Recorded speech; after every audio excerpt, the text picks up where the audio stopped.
Assalamualaikum warahmatullahi wabarakatuh. Selamat pagi anak-anak, apa kabar? Baiklah, seperti yang sudah disinggung pada pertemuan sebelumnya, hari ini kita akan kembali melanjutkan tentang teks ulasan. Sebelum itu, apakah ada yang masih ingat apa itu teks ulasan? Ya, betul. Teks ulasan adalah teks berisi tentang penilaian atau review atau ulasan terhadap suatu karya. Bisa film, novel, atau karya apapun itu. Selanjutnya, kita akan membahas tentang struktur dan kaidah teks ulasan. Apa aja struktur teks ulasan? Struktur teks ulasan ada 5. Yang pertama adalah orientasi. Orientasi karya mencakup tentang judul, pengarang, penerbit, tahun terbit, tebal halaman, dan ukuran buku. Yang kedua ada orientasi dalam paragraf pertama, yakni dengan menjelaskan keberadaannya sebagai novel yang mendapat penghargaan sekaligus mendapat perhatian yang cukup besar dari banyak kalangan. Lalu yang ketiga ada sinopsis. Sinopsis adalah berupa ringkasan yang menggambarkan pemahaman penulis terhadap isi novel. Lalu yang keempat ada analisis. Analisis di sini adalah berupa paparan tentang keberadaan unsur-unsur cerita. Misalnya tema, penokohan, alur, tokoh, dan lain-lainnya. Yang kelima adalah evaluasi. Evaluasi maksudnya adalah berupa paparan tentang kelebihan dan kekurangan terhadap suatu karya itu.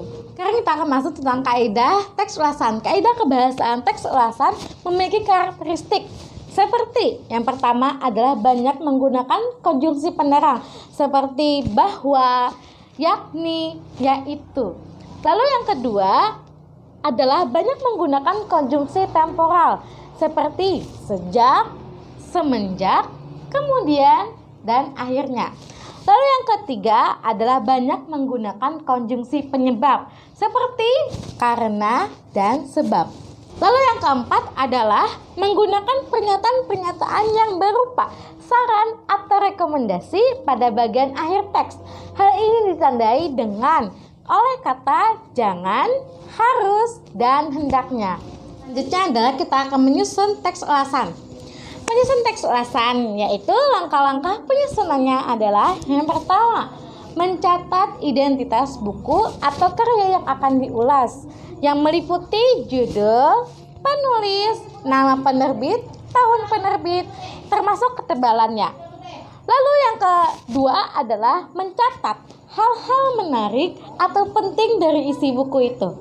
Yang ketiga adalah menelaah kelebihan dan kelemahan isi buku. Lalu yang keempat adalah merumuskan kesimpulan tentang isi dan kesan-kesan buku itu secara keseluruhan.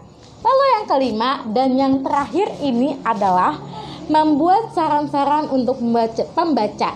Biasanya untuk saran-saran ini berguna untuk pembaca agar pembaca itu dapat menelaah apakah mau membeli buku itu atau tidak, atau mau membaca buku itu atau tidak. Sebelum itu, kalian harus membaca satu buah buku. Dari buku itu biasanya kalian mendapatkan catatan khusus terhadap isi buku itu.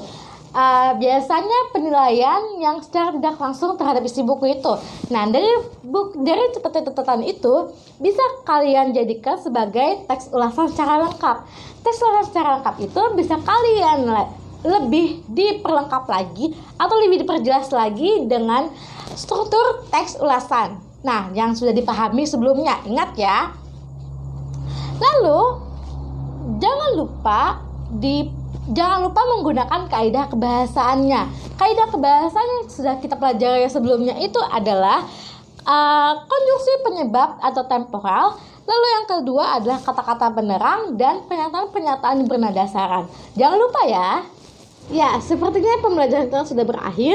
Anak-anak, ibu punya tugas untuk kalian. Minggu depan kalian harus mengumpulkan satu buah teks ulasan buku. Buku apapun itu, buku fiksi atau non-fiksi, terserah kalian. Lalu ibu akan memanggil satu persatu nama kalian untuk maju ke depan. Untuk maju ke depan menceritakan teks ulasan yang kalian buat. Jangan lupa dikerjakan ya. Baiklah, wassalamualaikum warahmatullahi wabarakatuh. Jangan lupa dikerjakan ya.